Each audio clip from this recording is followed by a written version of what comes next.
Vietnam सिरीजच्या आमच्या पहिल्या व्हिडिओला जो तुम्ही भरभरून प्रतिसाद दिला त्याबद्दल धन्यवाद. आणि त्याचबरोबर आम्हाला काही सूचना देखील मिळाल्या. त्या सूचनांचा आम्ही अंमलबजावणी या व्हिडिओपासून पुढे करत आहोत. या व्हिडिओमध्ये व्हिएतनाममध्ये आम्ही अनुभवलेले ॲडव्हेंचरस स्पोर्ट्स जसे की स्नॉर्कलिंग, स्कुबा डायव्हिंग आणि कोकोनट बोटची सफारी हे तुम्हाला दिसणार आहेत. त्याचप्रमाणे नाईट मार्केटमधली आमची फेरी आणि आम्ही केलेली शॉपिंग सुद्धा तुम्ही इथे बघाल.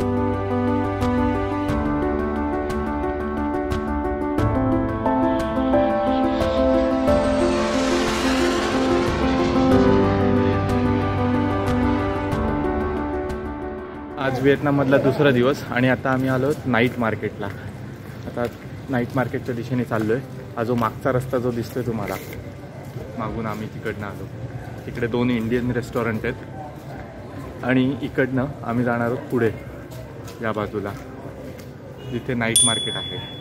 आणि आई बाबा आऊ पप्पा बघतायत आता काय शॉपिंग करणार आहेत ते आपण बघू.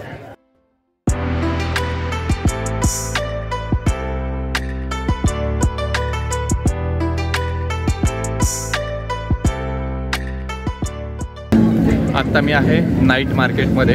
आम्ही चाललो आहे बघत बघत नदीपर्यंत जाणार. ऑलरेडी शॉपिंगसाठी सुरुवात झालेली आहे.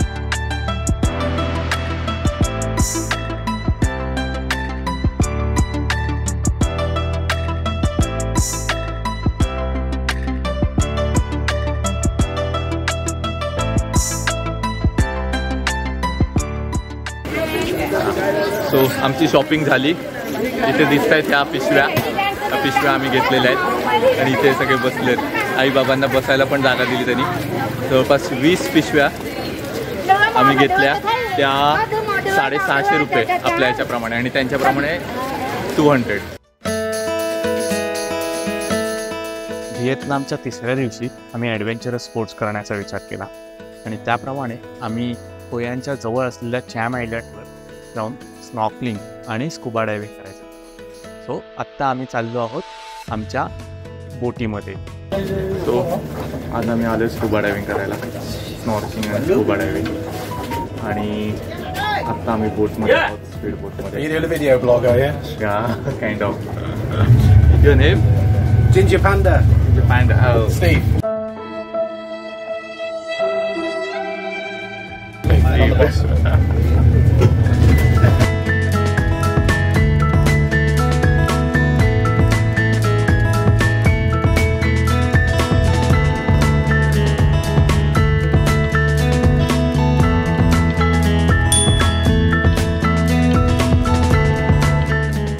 आत्ता हे जे ठिकाण येतं आहे ते चाम आयलँडच्या इकडचं रिपोर्टिंग ठिकाण आहे जिथे प्रत्येक बोटला यावं लागतं आणि त्यांना किती जणांचं आज स्नॉर्कलिंग आणि स्कुबा डायव्हिंग आहे त्याची डिटेल द्यावी लागते आणि परत जाताना सुद्धा त्यांना रिपोर्ट करावं लागतं की सगळेजण ठीक आहेत. आई बाबा आणि आऊ पप्पा यांचं पहिल्यांदा स्नॉर्कलिंग असणार आहे. सो आपण थोड्याच वेळात बघूया. आऊ पप्पा आणि बाबा हे स्नॉर्कलिंगला उतरले. त्यांचे फोटो काढायला नेमका मी वरती राहिलो नाही कारण काय मी पण स्नॉर्कलिंगचे गिअर्स घालून खालती उतरलो होतो.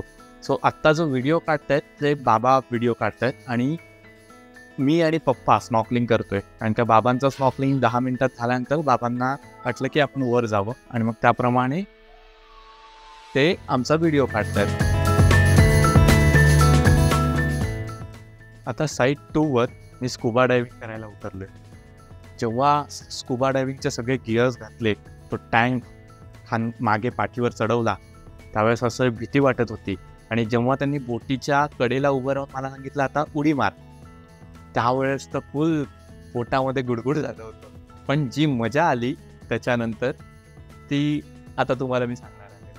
खालती उतरल्यानंतर आपल्याबरोबर एक ट्रेनर असतोच तो आणि त्याचबरोबर बाकीचे आम्ही 5 जण होतो. तर त्यांनी पहिल्यांदा आमचा हा व्हिडिओ काढला जो आत्ता तुम्ही बघतायत आणि मग प्रत्येकाला एक जण घेऊन मासे दाखवण्यासाठी त्यांनी सो खालती उतरल्या कानात थोडे दडे पडले.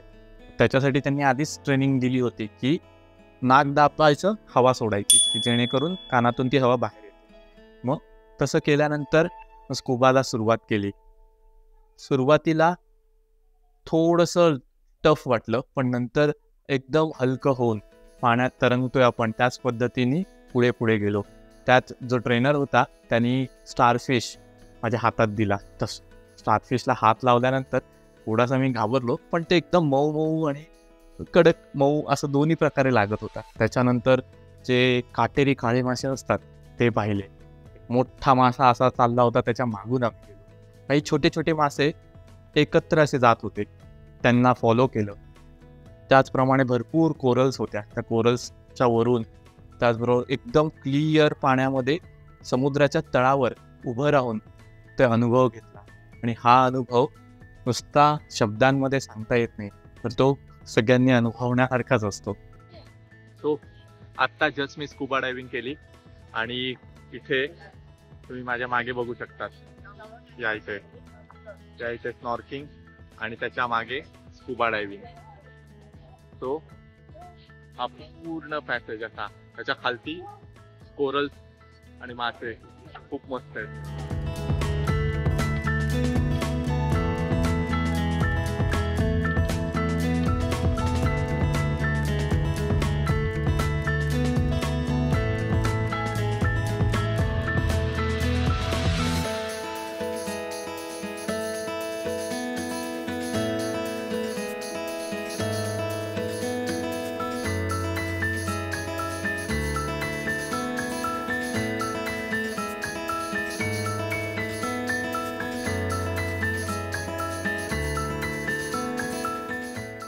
आम्ही आलो आहोत आता चॅम आयलंडवर.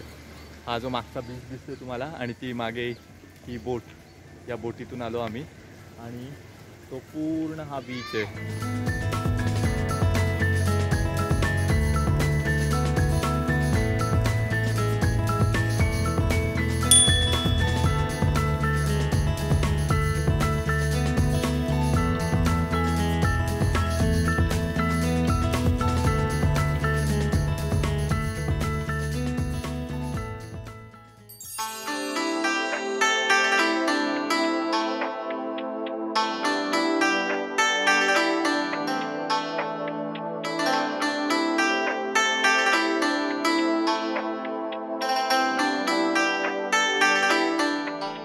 आत्ता आम्ही आलो कोकोनट बोटला.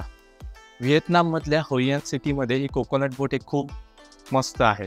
म्हणजे जेवढे जण इथे टुरिस्ट येतात ते हा एक्सपिरियन्स घेतातच. यात काही डेंजर नाही, तुम्हाला पोहता आलं पाहिजे असं काही गरज नाही आहे, परंतु ते तुम्हाला लाईफ जॅकेट देतात आणि ते खूप सेफ्टी घेतात. तो आई बाबा आणि आऊ पप्पा यांचे एक वेगवेगळी बोट होती आणि मी एका बोटीत होतो.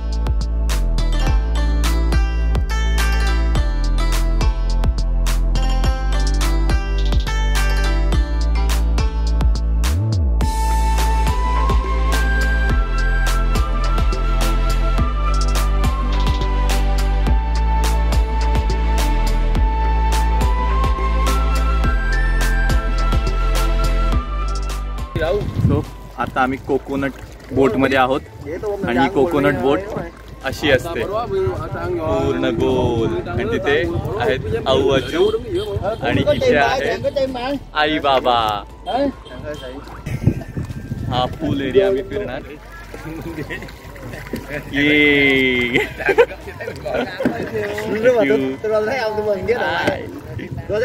आम्हाला त्यांनी आधी तिकडची जी नारळाच्या झाडांच्या मधून नेलं आणि त्याच्यानंतर आमची बोट थांबली ते एक गोल गोल फिरवणाऱ्या बोटीच्या जवळ. पहिल्यांदा त्यांनी मला विचारलं की तू येतो का. म्हटलं मला तर जमणार नाही, मला भीती वाटते. आई बाबा आपण नाही म्हटलं, पण पप्पा स्वतःहून म्हणाले की नाही त्यांना बसायचंय. आणि हा तो जो फिरवतो ना गोल गोल, तो खरंच खूप जोरात फिरवतो आणि त्याचे एक वेगळे चार्जेस असतात. पप्पा बसले आणि पप्पांना त्यांनी जे गोल गोल गोल फिरवलं ते आता तुम्ही बघाच.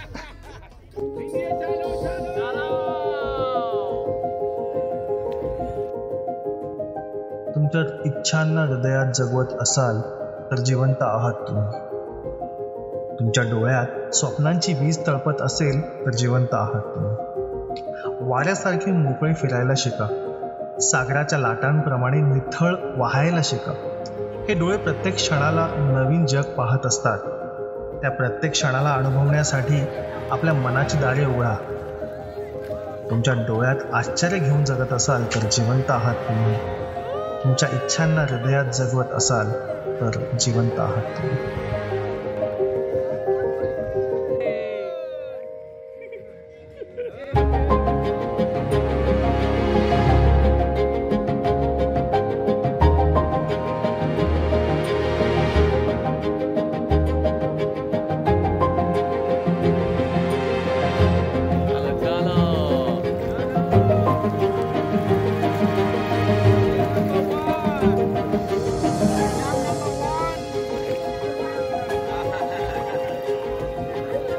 Vietnam number one.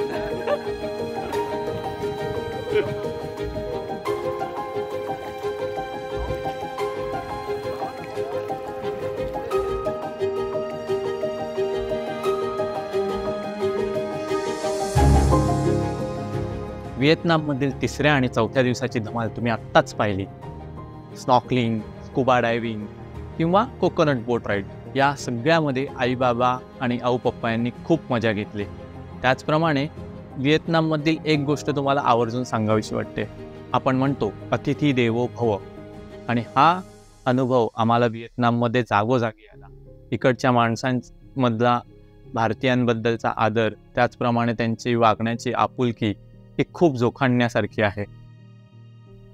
आणि आता आम्ही पुढच्या व्हिडिओमध्ये तुम्हाला अजून काय गोष्टी दाखवणार आहोत याची उत्सुकता तुमची नक्कीच वाढली असेल, तर पुढचा व्हिडिओ नक्की बघा.